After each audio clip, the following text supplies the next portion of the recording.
Celebrating in Israel, but they're celebrating in many other countries too. A lot of the Muslim and Arab countries, they're celebrating. Everybody's celebrating. Everybody loves the deal. So it's a great honor to have been working on it. And as you know, it's all finalized and done. We've had a lot of terrifically talented people. We've had tremendous support from UAE, Saudi Arabia. Qatar has been unbelievable. Egypt, as you know, and Jordan. Indonesia. I mean, I don't want to leave anybody out. Just so many different countries. It's been incredible. Nobody's seen anything like it. So I think in a year from now, it's going to be great.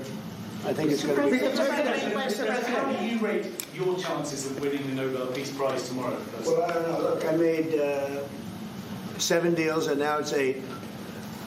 Solved the wars, one going 31 years, one going 34 years, one going 35 years, one going 10 years. I made 7 deals. This would be number 8. The one I thought that I was going to make, and I think we will probably, is because it's a ridiculous war. It's a horrible war. The worst since World War II. If you look at the people dying, is Russia, Ukraine. I think we'll do that too. We've a lot of reasons for them to do it, and I think they'll be coming to the table pretty soon.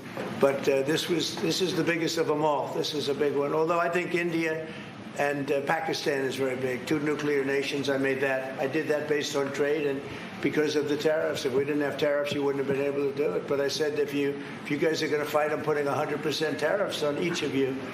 And they immediately stopped fighting, and that was going to go nuclear. You know, that was back and forth. So I know one thing. I don't know what they're going to do, really, but I know this, that nobody in history has solved 8 wars in a period of 9 months. And I've stopped 8 wars. So that's never happened before. But they'll have to do what they do. Whatever they do is fine. I know this. I didn't do it for that. I did it because I saved a lot of lives. And that's the thing that bothers me so much about the Russia-Ukraine. 7,000 people are dying a week. Young soldiers. They're almost all soldiers of Ukraine and Russia. So in theory, it doesn't affect us, no, but it's a terrible thing. And we'll get that solved too. But nobody has ever done 8 wars. Nobody's done 8 wars in 30 years, let alone 9 months. Are you going to step up? Are you going to step up the pressure for a Ukraine deal? Yeah, we are stepping up the pressure. We're stepping it up together. We're all stepping it up. NATO's been great. The leader of NATO, as you know, Mark, has been fantastic, I think. And he's a fantastic guy. And they are stepping it up. And we're selling a lot of weapons to NATO. And that's going, I guess, to Ukraine for the most part. That's up to them. But they're buying weapons from the U.S. We make the greatest weapons in the world. You buy our planes and a lot of our equipment. And you have a big force, actually. You have a tremendous force of equipment. So I think we'll get that one done too, yeah. President Obama got it for way less. Mr. President, Mr. I'm from Finland. Mr. President, I'm from Finland. Yeah. Am I okay? He's all right. I'm all okay. Mr. You President. look great. Yeah, President. I would. Yes, I would. They're a member of NATO. I would. They're great people, but I don't think that's going to happen. I don't think he's going to do that. Yeah. I think the chances of that are very, very small. But it's very interesting because you have a military relative to your size. You have a very powerful military, one of the best. But it's very interesting because you have a military relative to your size. You have a very powerful military, one of the best. Certainly we. Our president said, how would you exactly defend Finland? And yeah, thank you. Say what? How would you defend Finland? Vigorously. Can I just add on that? We're very pleased with the fact that we have so much training going on with American soldiers right now, so they're getting experience from Arctic conditions, and we're integrating our militaries together, working not only through the DCA agreement, but other ways as well. We see that day to day in the work that we do, and it's working well. Okay. Yeah. Please. Yeah, thank you. How do you Where are see you this? from? I'm from Finland too. Finnish. Yeah, a lot of Finns, It's no? very impressive. So, Mr. I like them President, better than our reporters. thank you. So, how do you see the situation in the Arctic developing? Are there going to be any mutual plans for Finland and U.S. We cooperation? have a lot of relationships together. I mean, mostly buying our military equipment. They buy a lot of it. They have an order, I guess, 60 planes, 64 F-35s, and many other things too. It's a big order. Big countries don't order that many planes. You know, it's 10 billion. You have a lot of aircraft, a lot of great military. We make the best military equipment. They buy a lot from us, so it's very good. We're going to work together very closely with Finland and with NATO. We have a very good relationship. As you know, I requested that they pay 5%, not 2%, and most people thought that was not going to happen, and it happened virtually unanimously. We had one laggard. It was Spain. Spain. You have to call them and find why are they a laggard, and they're doing well too. You know, the funny thing, because of a lot of the things we've done, they're doing fine. They have no excuse not to do this, but that's all right. Maybe you should throw them out of NATO, frankly. Please, go ahead. What are you planning to do with Tall that? gentleman, nice tall gentleman, go ahead with the yellow shirt. Thank you, Mr. President. I wanted to change gears just really quickly and ask you, you're going to Walter Reed tomorrow? What are you having done? And how are you feeling? I'm meeting with the troops, and I'm also going to do a sort of semi-annual physical, which I do. And I think I'm in great shape, but I'll let you know. But I have no difficulty thus far. Is there wood around here? Knock on. No difficulty. Physically, I feel very good. Mentally, I feel very good. You know, I did about 6-7 months ago. I do physicals. I like to, when I'm around, I like to check always early, always be early. It's a lesson for a lot of people. But I also did a cognitive exam, which is always very risky because if I didn't do well, you'd be the first to be blaring it. And I had a perfect score.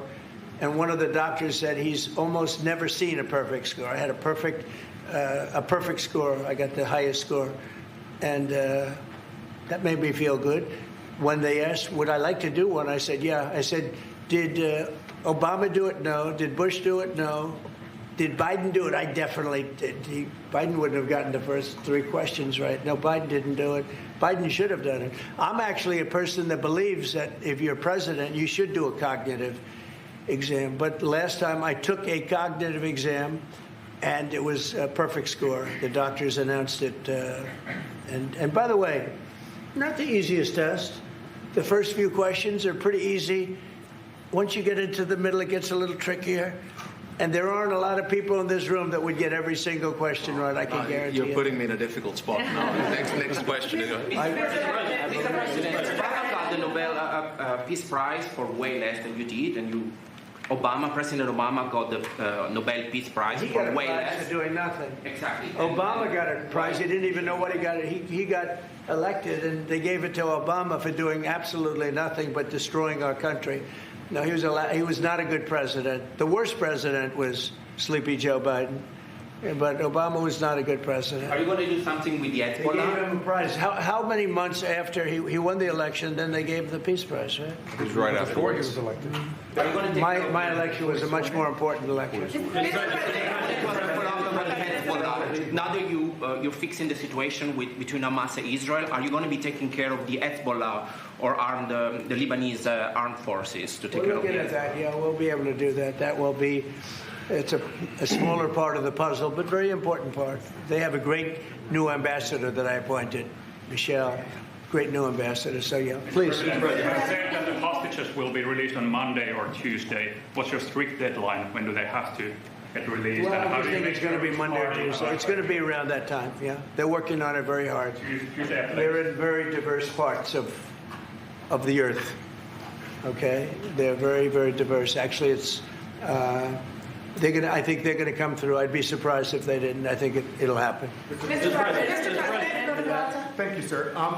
The 19th point of the 20-point plan said that in the future there could be conditions in which the Palestinians might eventually get a state. Under what conditions do you think the Palestinians could have their own We'll look state at in the it at the future? time. We're going to see how it all goes. And, there's a point at which we may do something that would be a little bit different and maybe very positive for everybody.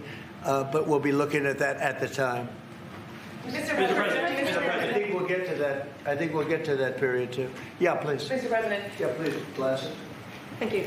Mr. President, the United States has previously said that you would be that Europe would have to take more responsibility for its own security.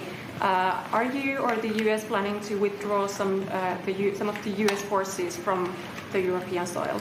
No, but we may move some around a little bit.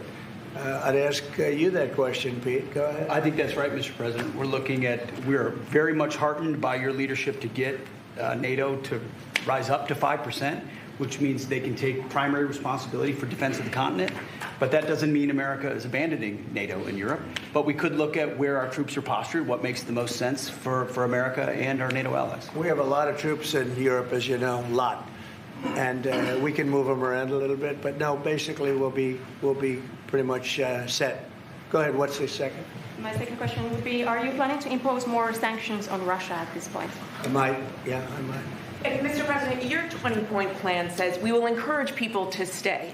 Can you confirm that as Gaza is rebuilt, that no one will be forced to leave? Yeah, nobody's going to be forced to leave. No, it's just the opposite.